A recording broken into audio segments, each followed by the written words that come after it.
El Señor esté con ustedes. Y por su espíritu. Lectura del Santo Evangelio según San Marcos. Gloria a ti, Señor.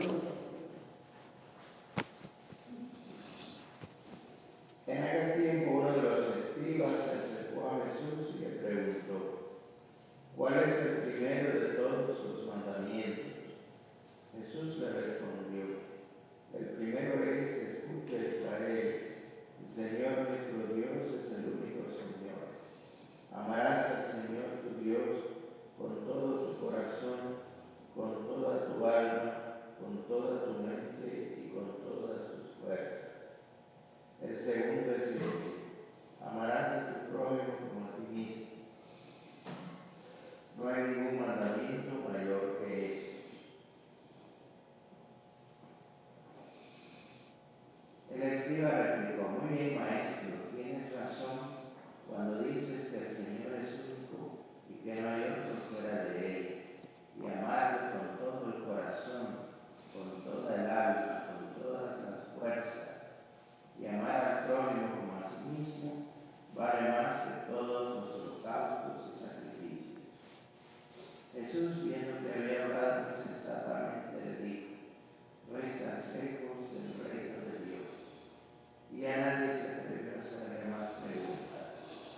Palabra del Señor. Gloria a ti, Señor Jesús.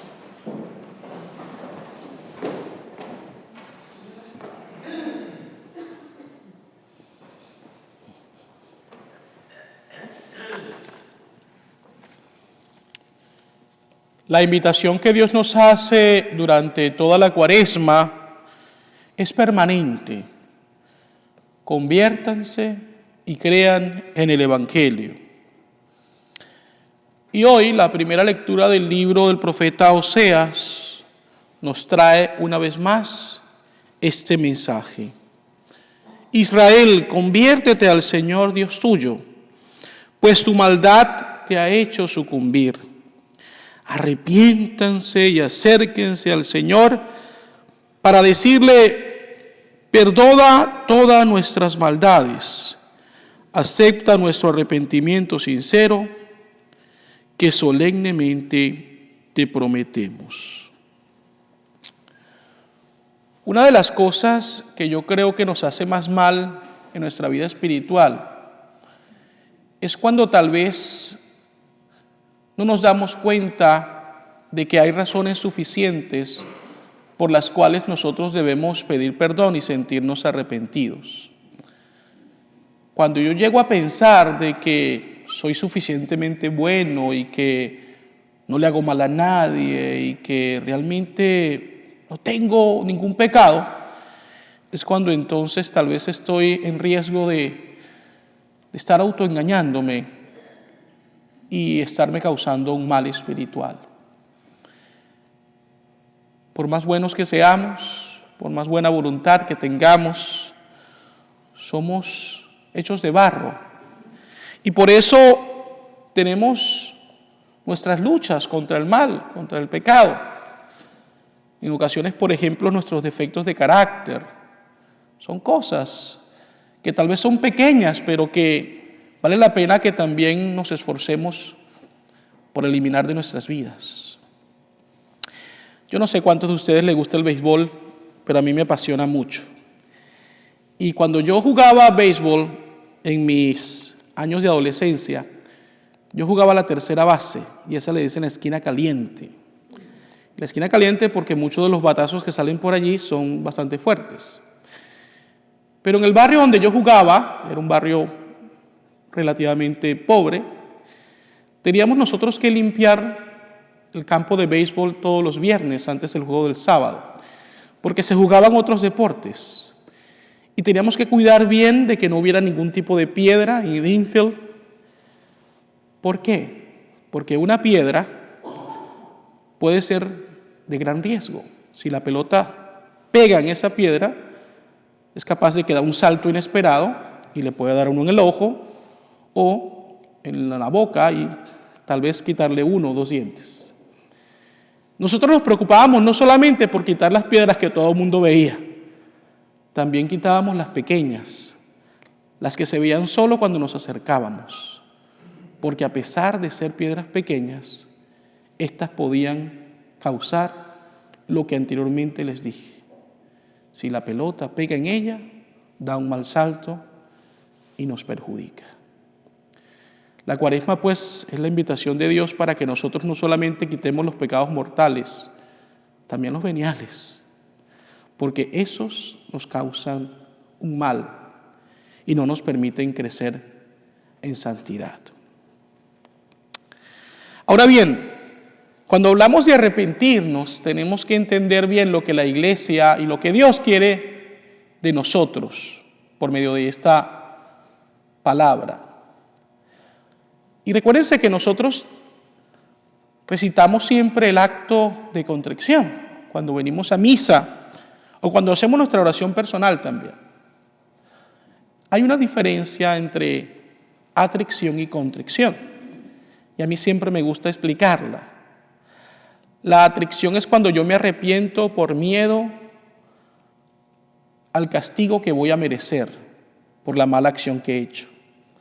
Mientras que la contrición es arrepentimiento por amor a Dios, que no merece ser ofendido por mí, sino solo amado por mí.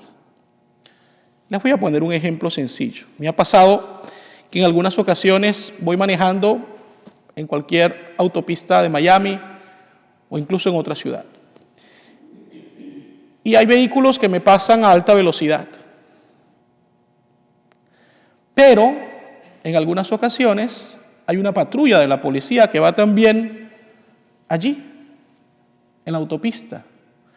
Y cuando eso sucede, generalmente los vehículos que suelen correr mucho no lo hacen.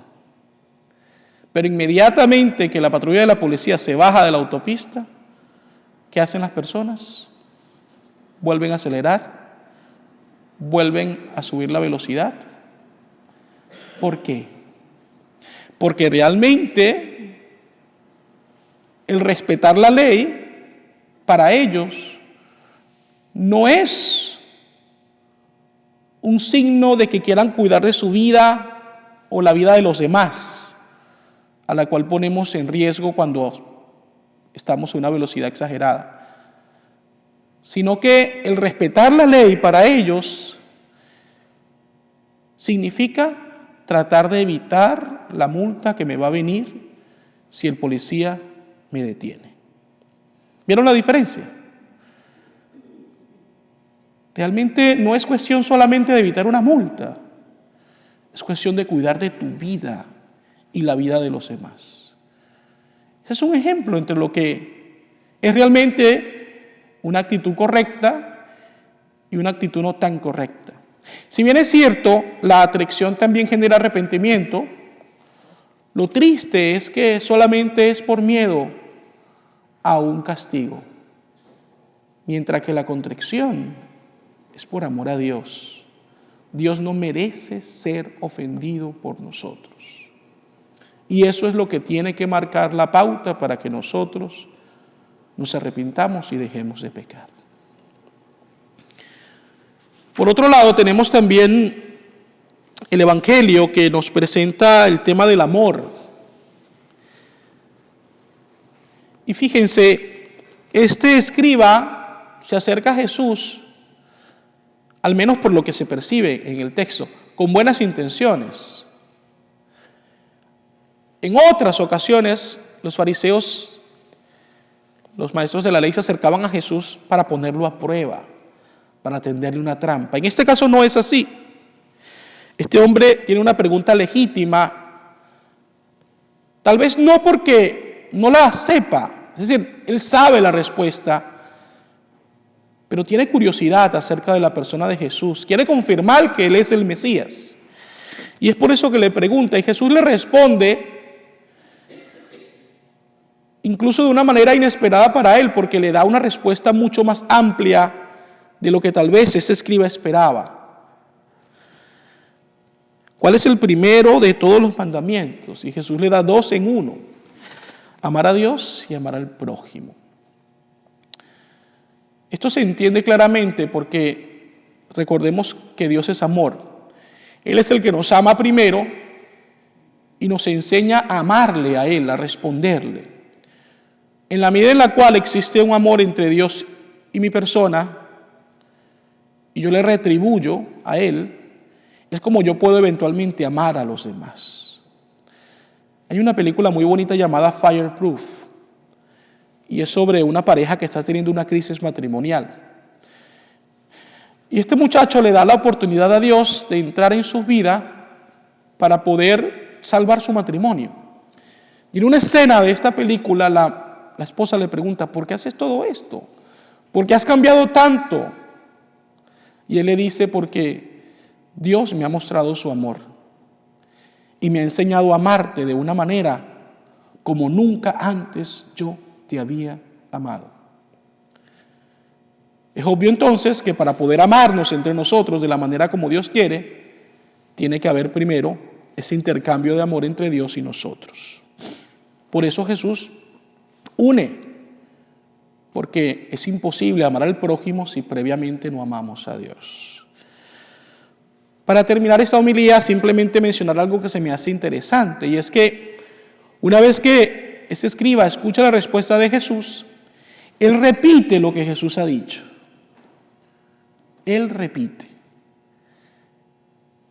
Era común, y lo sigue siendo en cierta forma, que cuando los rabinos enseñaban, cuando los maestros enseñaban a sus pupilos, estos debían repetir lo que habían aprendido.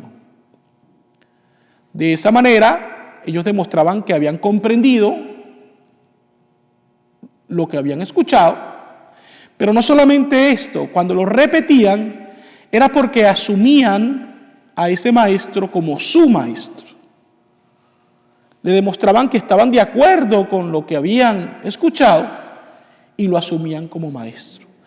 Por eso podemos presumir entonces que este escriba, quien tenía una cierta curiosidad sobre la persona de Jesús, terminó teniendo un conocimiento pleno de Jesús y por eso lo asume como maestro. Que nosotros podamos también tener un conocimiento del Señor y podamos esforzarnos por cumplir con todas las expectativas que Dios tiene cifradas en nosotros, para que de esa manera crezcamos en santidad y podamos hacer de este mundo un lugar mejor para vivir. Así sea.